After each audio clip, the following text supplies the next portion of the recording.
Akasema sasa kinachohitajika ni pesa nyingi, inabidi sasa tuuze. Alikuwa amefuga ng'ombe wengi tu kule, alikuwa tuuze ng'ombe tumpeleke hospitali kubwa ya Mloganzila akapate matibabu ya makubwa. Tuitikia ndio wote watoto. Akasema ndio, ni jambo zuri kabisa.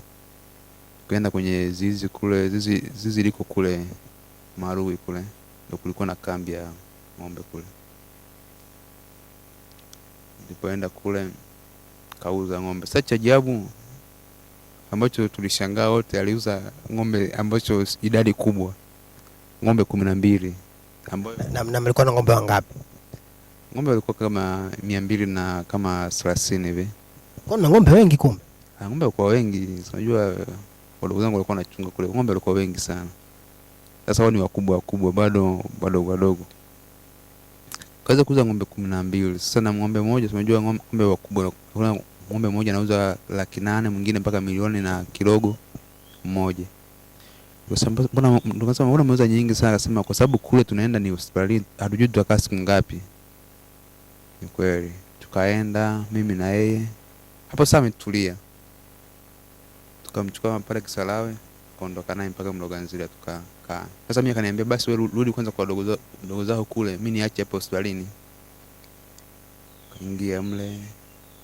Mimi nikarudi sasa. Nikamwambia sasa yeye yuko na mama kule hospitalini. Kapima sema yeye nimeacha kwa, yani yuko vibaya, anaumwa sana, yani na hata kuongea anaongea kwa shida.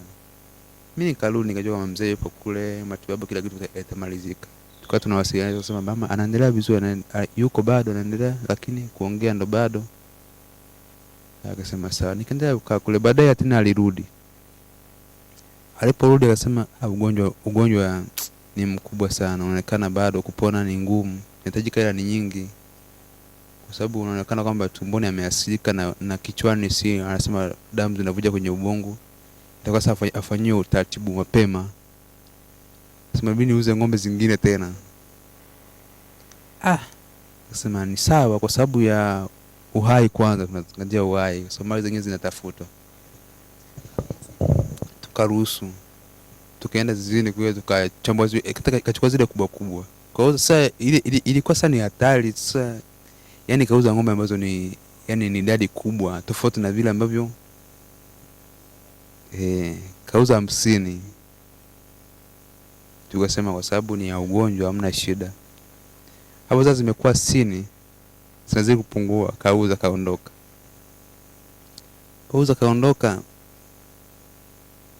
Kaenda kwa tunawasiliana tu kwamba anaendelea bado anataka tumwambie tufanye utaratibu tumpeleke nje, tumeambiwa hivyo. Aisee, kwa kweli sisi tukawa sana wasiwasi, nje tena. Mbona sasa ni hatari, inakuwa ugonjwa ni mkubwa sana. Akaipozi sasa tuuze ng'ombe zingine, ilivyosema hivyo.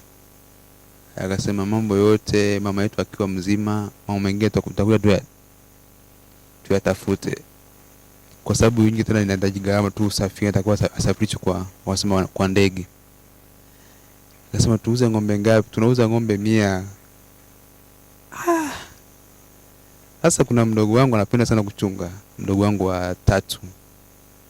Akasema mzee hapana, mimi naomba nikamuone kwanza mama huko hospitali. Akasema sawa twende. Sasa tukamshauri kwamba hamna haja ya kwenda, kwa sababu ugonjwa ni mkubwa, inaonekana inatakiwa tuuze haraka mifugo ili afanyaje matibabu haraka ili apone.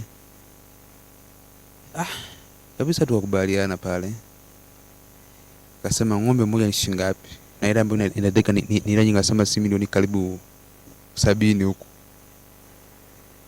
Wewe tuuze kwa sababu watakaa kule, watakuwa na kula nini na nini. Kabisa dilisoko kundi likasoka sasa kwenda, kuna mnada kule Mkulanga, mnada wa ng'ombe. Wale waliofika Mkulanga wanajua ule mnada wa ng'ombe ule mkubwa. Kwa sababu kundi la ng'ombe 160 sikaenda kule. Kauza. Kapakia mzigo wa hela, kaondoka. Sasa tukaruhusu. Sasa nyumbani hakuja baki ng'ombe kabisa. Zipo, kwa ziko zimebaki 40 kama na ziko 42 afu na ndogo sasa zipo. Kauza kaenda. na mimi nikaenda sasa pale kule hospitali, nikaenda naye tukafika pale hospitalini. Niuliza madaktari wasema kweli anaumwa sana, inatakiwa sasa umfanye namna ya kuweza kama ni pesa zaidi ili aweze kupona. Nikasema hilo limeisha kwa sababu mzee tayari yuko amefika hapa, atalimaliza. Mimi nikapanda gari nikarudi nyumbani. Kwa tayari baba yuko pole, atalimaliza. Kwa kweli nikarudi nyumbani, kana piga simu ya mzee ipatikane. Kwa atapatikana kesho. Ile kesho mzee huyu hapa kashatua nyumbani. Katua nyumbani. Akasema yani kwa tumepiga hesabu pale na madaktari, anasema tumepiga hesabu na madaktari wasema atakuwa sasa tuongezee milioni hata 20. Kwa kuwa hatakuwa na mshauri mwingine pale yoyote ambao, kwa sababu yeye ndio kwa mkubwa na sisi tuko pale familia. Tulikubali, tukauza ng'ombe 20, zikabaki 20. Akaondoka. Tukabaki sasa sisi tunasubiria pale majibu ya nini? Kwamba atupigia. Akaenda. Ikapita wiki moja. Hayupo. Tunajua kwamba labda tayari ashaenda wapi? Nje. Walisema sasa anaenda India kwa maelezo. Katibiwa huko. Akarudi sasa baada ya wiki moja. Amerudi asema vipi mama anaendeleaje? Mama sasa anaendelea afadhali kidogo, yani ana afadhali. Ya tu kule tunajua nchi za watu pesa nyingi zinatumika sana. Yani sasa ni imebaki na hela kidogo sana. Drama sasa ya namna mpaka apone kabisa kwenye wiki 2-3 atakuwa shakaa vizuri. Kwa sasa kulingana na mazingira ya kule sasa ng'ombe zimebaki chache. Inatakiwa labda tumalizie tu. Mimi niende kunifanya nauli ya kumchukua kule nirudi. Hamna shida. Tukauza ng'ombe 15. Zikabaki ngapi? 7. Kauza kaondoka. Alipoondoka tu jioni mimi nikapiga simu, najua atakuwa yuko airport. Piga simu haipatikane. Piga simu kesho yake napiga namba naambiwa haipo. Haipo labda kwa sababu ashaenda nje. Sipia ashaenda nje. Kimya hivyo. Kabisa nichukua tu ya kwenda alipopatiwa ruhusa ya kwenda nje mama Mloganzila pale. Kabisa mimi niende pale. Sasa ngoja nikaangalie mawasiliano ya pale, kwa sababu lazima mawasiliano madaktari watakuwa nayo. Nikaenda pale Mloganzila. Mama alikuwa namba 11. Nikaenda pale nikauliza daktari, akaniambia, mama yupo. Kasema si alichanda kutibiwa nje. Sema mama yupo tena na hali mbaya, hamna hata mtu wa kumwangalia.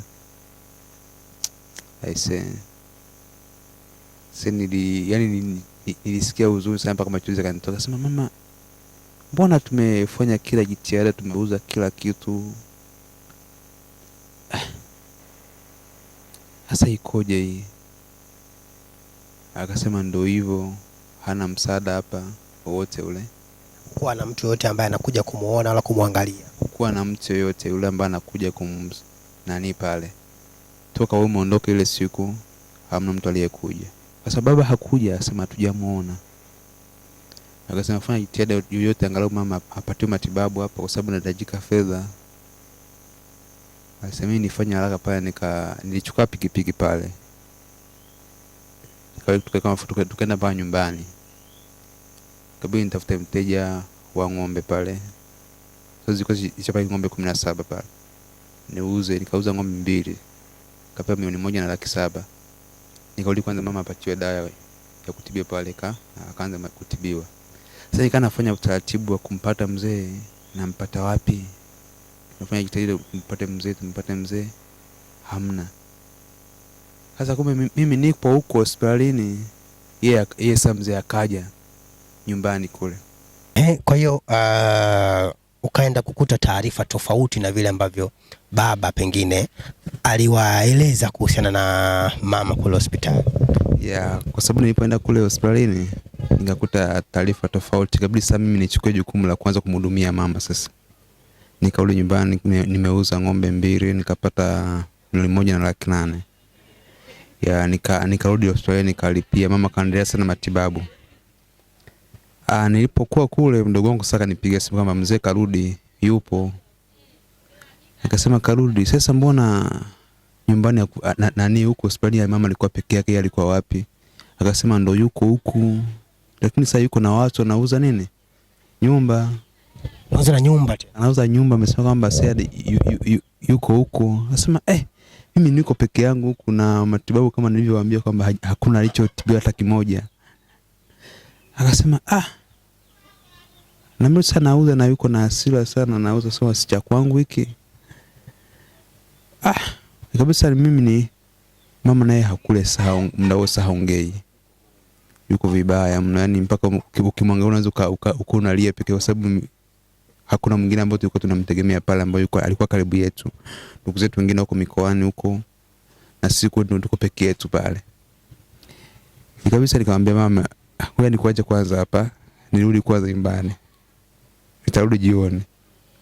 Nikaondoka nikaenda, yani nafika kumbe tumepishana na mzee njiani, kashamaliza kila kitu. Tayari ameshauza nyumba. Yaani kashauza nyumba, kashauza kuna shamba, kashauza kuna viwanja 3 kashauza. Tumepishana njiani. Nafika kule watu tu na wengine wanagawana ile ambazo walikuwa ni mashahidi. Shahidi nini? Madalali yani wanagawana ile, washamaliza kila kitu. Sasa wadogo zangu pale, yani kuna nyumba ambayo imebaki sando wako. Nyumba ina vyumba kama hivi, ina vyumba 5. Ile imebaki ni ndogo, haitoshi kwa familia kama ile pale. Sasa tukabaki pale sasa tuna mawazo mengi. Kabisa niwaambie wadogo, saizi jambo ambalo lilobaki saizi tumhudumie mama apone, akae vizuri, mengi sasa tutaongea. Nikamwambia mimi saizi, kwa sababu saizi kila kitu hapa ameshamaliza mzee. Maana yake hapo sasa mshatolewa kwenye nyumbani, mmiliki kashachukua nyumba yake ambaye amenunua, ama aliwapa muda wa kuhama? Yaani pale mzee alipouza akamwambia kama sasa, akamwambia pale wadogo zako kama nyinyi nendeni kwenye nyumba ndogo kakae. Hapa mimi tayari nishauza. Kwa muda huo walihamisha muda huo. Wakaondolewa. Wakaenda kwenye nyumba ndogo ambayo ilikuwa ni ndogo sana.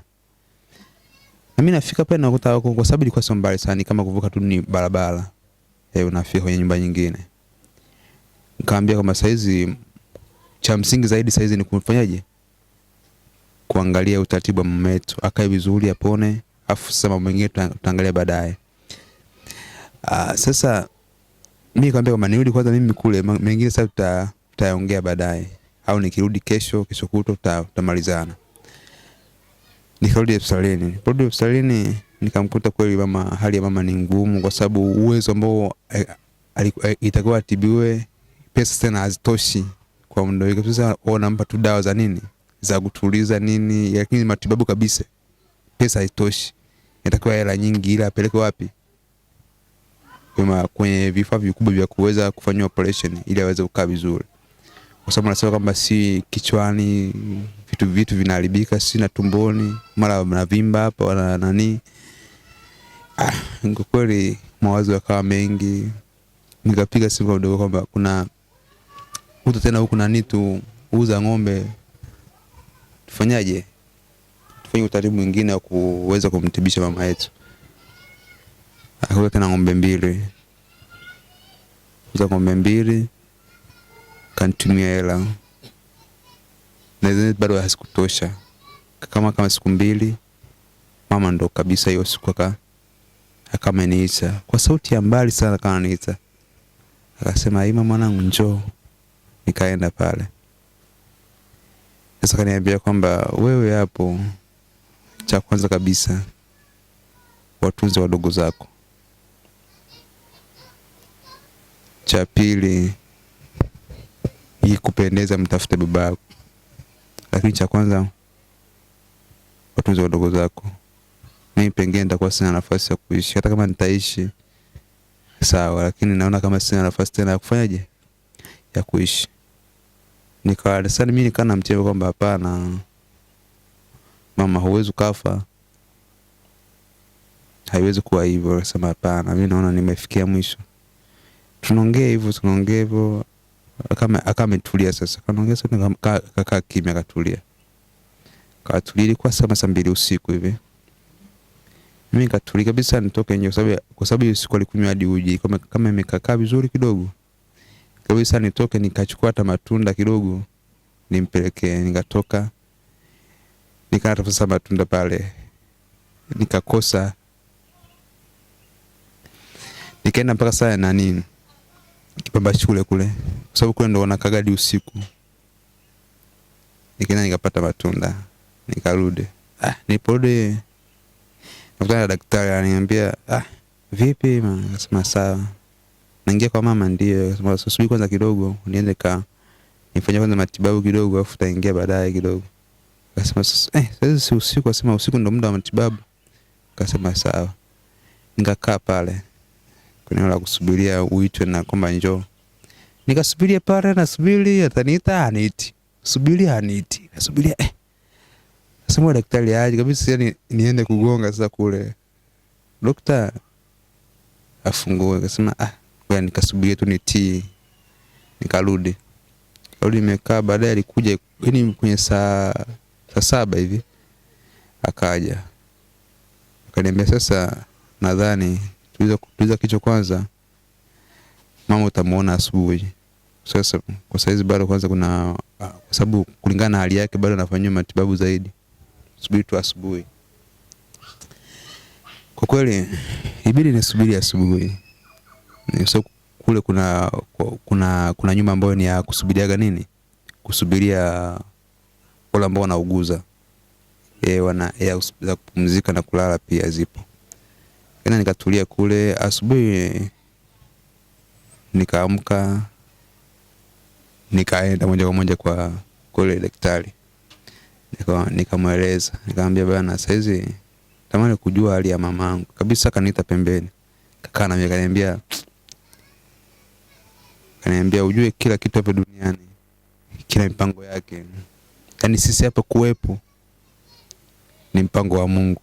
Kuishi, kuamka, kula na kunywa ni mpango wa Mungu. Nikamwambia daktari, mimi sikuelewi. Kwa nini unasema hayo? Mimi sikuelewi. Unamaanisha nini? Mbona sio kawaida kufanya hivi? Akasema hapana. Ujue yote haya yanatokea kwa mpango wa Mungu. Hata wewe kufika hapa kuna namna unajifunza pia. Nikasema hapana. Wewe niambie tu chochote kile ambacho kipo. Akaniambia pole sana. Kwa sababu tumefanya kila jitihada za kuokoa uhai wa mama lakini haikuwezekana. Kwa kweli yani ni kama vile nilipigwa na butwa. Sikujua kama niliongea kitu gani. Nilichukua simu mdao nikampigia mdogo wangu bana nifuata. Yani ile simu nilipiga lakini sikujua kama nilipiga kwa namna gani. Nikampigia, hakuchukua muda, naye alikuwa pikipiki akaja. Alipokuja pale na alipata taarifa zile. Yeye sasa alizimia pale alianguka kazima. Wa kike mdogo? Wa kiume. Yaani sisi kuanzia wa kwanza mpaka wanne wote na kiume. Watano na wastani wa kike. Sasa ikabidi sasa wakamchukua pale kabisa waanze kumpepea kidogo. Ikabidi akaamka kabisa, wametulizeni pressure. Wapigieni simu ndugu zenu walio wakubwa wenye familia. Fanya utaratibu mwingine. Akasema sawa. Nikampigia mjomba simu. Mjomba sasa yuko Tabora. Mpigia mama mdogo. Kwa sababu mjomba naye alikuwa anauma mguu. Kabisa yeye hawezi kuja. Kapigia mama mdogo akasema yeye ngoja sasa wajiandae sana namna ya kufanyaje? Ya kuweza kufika kule. Tukasubiria hivyo. Subiria watakuja. Unajua pale mtu tena kishafariki. Gharama zinaongezeka pale kwa mortuary. Kabisa wakaja pale kesho yake. Mama mdogo akaja na ndugu wengine. Kufanya sasa taratibu za kuweza kutoa mwili pale. Tumetoa kabisa, tukaanza sasa kushauriana pale si tu tusafirishe Wengine wanasema hapana, kuna eneo kule nyumbani ambalo anaweza kapumzishwa pale na nyumbani. Wengine wanasema hapana, apeleke kwa ndugu zake, kwa mama yake alipolazwa kule Tabora. Kabisa namna ya ubishani kabisa. Sisi tunasema kwamba mama yetu labda atazikwa hapa hapa, kwa sababu siku nenda nyumbani, hatazikwa makaburini kama ilivyo kawaida. Kuna eneo la nyumbani ambalo lipo, walinunua mzee, tamlaza pale. Kabidi wakakaa wakaongea na serikali, wakubaliana hivyo. Tukaondoka, kaenda kuweka msiba, tarehe za msiba zikaisha, kila kitu. Kwa kweli mazingira yale na ule uwepo wa mzee na namna ambayo sisi tuliishi naye haukuwepo tena, kwa sababu ile siku ambayo tulitegemea labda mzee labda atapata taarifa ya mazishi aje msibani kwa ajili ya mama, hakuonekana. Hatukumuona kabisa. Tukasubiri labda tumpigie simu, wanampigia simu haonekani, simu haipatikani. Kabisa tuseme kwamba au kwa sababu labda anajua kilichofanyika. Sasa watu wakaanza kujadili hivyo, kwa nini asiwepo, kwa nini hivi, mambo mengi. Wengine kwa hawajui kinachoendelea, yani au ndugu wengine kwa bado hawajui kinachoendelea, kwamba mama na baba wamekosana kwa sababu 1 2 3. Kwa kweli walikuwa wafahamu kabisa. Hata wale watu, hata jirani yote alikuwa afahamu. Jirani yote ilikuwa rahisi kwa wao kusema pengine baba yenu 1 2 3 anakosea ana nini. Pengine labda kwa namna labda anafahamu, au labda kafanya tukio hili analifahamu na fulani, wakawa anasema hivyo. Lakini sasa kulikuwa na mchungaji akasema kwamba yote ni mpango ya Mungu. Kwa mtu kuzaliwa, kuoa, kufa, zote ni mpango ya Mungu. Sema hivyo. Na sisi tukasema basi. Lakini sasa sisi watoto tukaa tunajua, kwa sababu hii tukio limesababishwa na nini.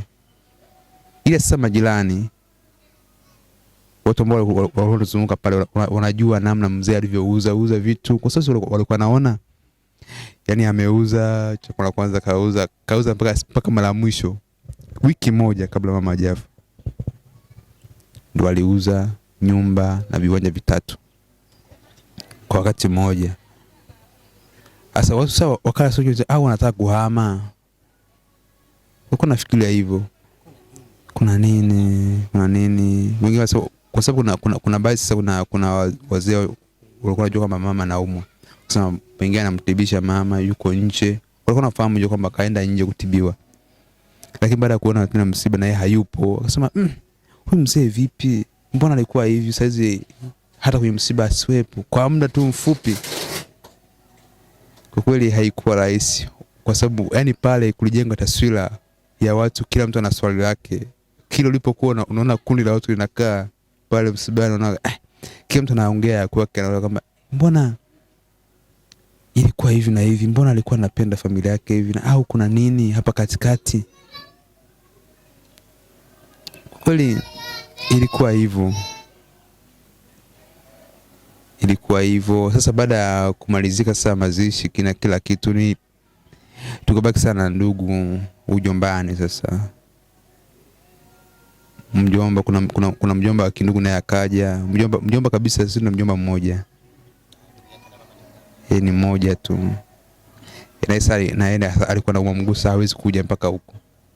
Kwa hiyo tukae na wale ambao walikuwepo, wakakaa, wanaambia kwamba wewe ndio mkubwa kwenye familia, kwa sasa utawatunza ndugu zako, wengine bado wadogo. Kuna wadogo zangu wa kike 2 bado ni wadogo zaidi. Kwa hiyo ikabidi sasa mimi nikabidhiwa kwamba wewe utawatunza ndugu zako.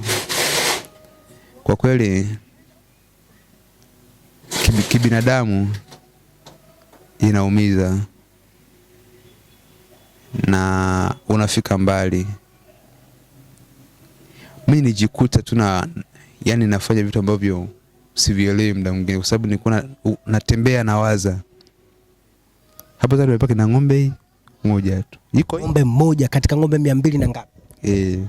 Yuko ng'ombe mmoja na mtoto. Tulikuwa tunakama maziwa pale tunaweka kwenye mboga muda mwingine. Unajua. yuko mmoja peke yake.